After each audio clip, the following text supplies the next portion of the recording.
Hello guys, welcome to my new YouTube channel Reason Study. जैसा कि आप जानते हैं, हमने नया चैनल बनाया है। इसके अंदर हम आपको क्लास 8 टू 11 के मैथ के सम और साइंस दोनों करवाएंगे आपको। आज हमारी पहली वीडियो है। हम इसके अंदर आपको बताएंगे चैप्टर 8 क्लास 10 का ट्रिग्नोमेट्री। ये बहुत इंपॉर्टेंट चैप्टर है। इसके बिना कुछ नहीं हो सकता हमारा 10th क्लास के। ये 11th के अंदर भी आएगा, 12th के अंदर भी आएगा अगर आप लोग मेडिकल स्ट्रीम के अंदर जाओगे और आपके पास मैथ। तो आज हम इसका बेसिक कंसेप्ट क्लियर करेंगे। सबसे पहले हम एक राइट एंगल ट्रायंगल बनाएंगे और राइट एंगल ट्रायंगल पे ही बेस है ये हमारा पूरा चैप्टर। ये हम राइट एंगल ट्रायंगल बना लिया है। इसका हम नाम रख देंगे ए, बी और सी। जैसा कि आप राइट एंगल ट्रायंगल के अंदर जानते हैं, ये बी सी बेस होता है, ए बी परपेंडिकुलर और ए सी होता है हमारा हाइपोटेन्यूस। और आपको इस चैप्टर के अंदर 3 नाम और याद रखने पड़ेंगे: साइन थीटा, कोस थीटा और टेन थीटा। ये हमारे 3 बेसिक हैं। आगे और भी आएंगे, उनका भी आपको बताएंगे, लेकिन ये हमारे बेसिक हैं। हम आपको इनकी वैल्यू निकालना बताएंगे। सबसे पहले का आसान तरीका, पंडित बद्री प्रसाद हर और इन सबके बाय में ही। तो ये आसान तरीका है, पंडित बद्री प्रसाद हर बोले सोना चांदी तो। इसका मतलब हो गया, जो हमारा पी बाई एच है वो हमारा हो गया साइन थीटा, जो बी बाई एच है वे हो गया हमारा कोस थीटा, और जो पी बाई बी है ये हो गया हमारा टेन थीटा। है ना आसान तरीका। अब आपको याद करना नहीं पड़ेगा कैसे B by H sine theta होता है, B by H cos theta होता है, भैया आसानी से याद है।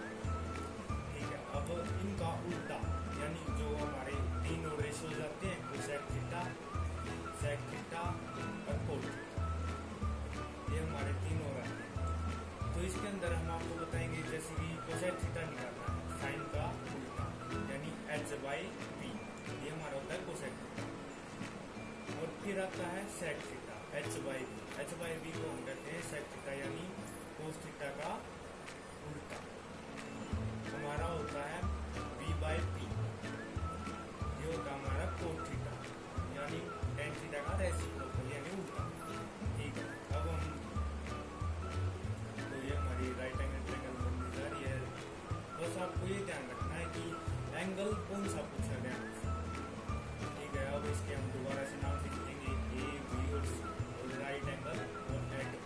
जो हमारा एल बनाता है बिल्कुल, तो जो हमारा राइट एंगल ट्रायंगल होता है, ये बात आपको ध्यान रखनी है। आप छोटी क्लासों में सीख जाएंगे। जैसा कि हमने क्वेश्चन के अंदर किया है, फाइंड साइन सी।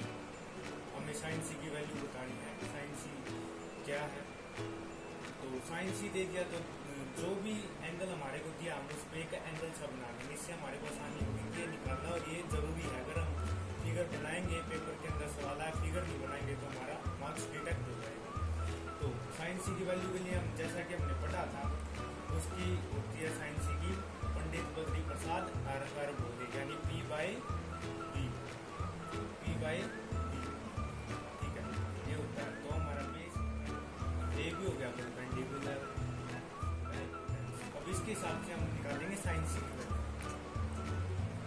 इसके हिसाब से हम निकालेंगे अपनी वैल्यू, यानी साइन सी। अब हम लिखेंगे sine C equal to A by A B by A C. अब इससे हमें पता चल गया, जो हमारा ए बी है वे है परपेंडिकुलर और बी सी है बेस। हम उस हिसाब से इसके नाम लिखेंगे। ठीक है। अब जैसे कि ये आ गया साइन सी। अब और क्वेश्चन पूछ देता है, एक ही के अंदर 2 रेशियो दे देगा, जैसे कि find sine C and sine ए।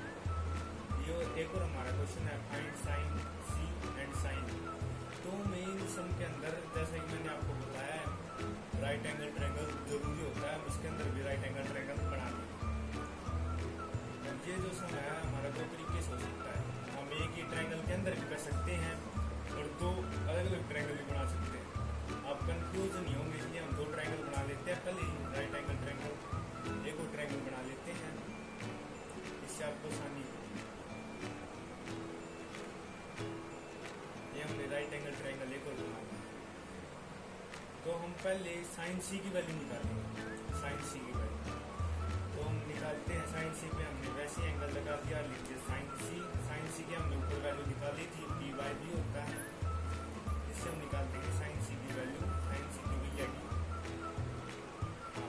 अब हम निकाल देंगे साइन ए की वैल्यू। साइन ए की वैल्यू निकालनी है, मैंने आपको बताया था कि जो भी एंगल दिया होता है हम उसके ऊपर एंगल लगा देंगे। साइन ए के ऊपर हम एंगल का निशान लगा देंगे।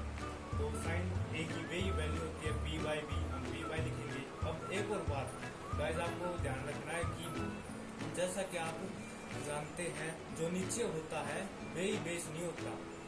बेस मतलब कि एक सिंपल राइट एंगल ट्रायंगल के अंदर वही बेस होता है, लेकिन इसके अंदर नहीं होता। जिसके ऊपर भी दो एंगल दिए होंगे आपको, दो एंगल्स, एक साइन एंगल ए और एक हमारा राइट एंगल ट्रायंगल, ये हमारा बेस हो जाएगा। तो हम इसको हम बेस मान लेते हैं। और जो बेस था पहले वे परपेंडिकुलर हो जाएगा, हाइपोटेन्यूस वही रहेगी। ये बात को आपको खास ध्यान रखना है। जिसके सीधी अपनी बात ये है कि दो जो एंगल जिसके ऊपर होंगे वही हमारा बेस होगा। तो हम लिख देंगे अब की बात परपेंडिकुलर BC, तो BC बाय AB। ये था दोस्तों हमारा बेसिक कंसेप्ट। बाकी कि आपको मिलेंगे अगली वीडियो के अंदर। ज़्यादा से ज़्यादा आप लाइक करें, शेयर करें, सब्सक्राइब करें। Thank you.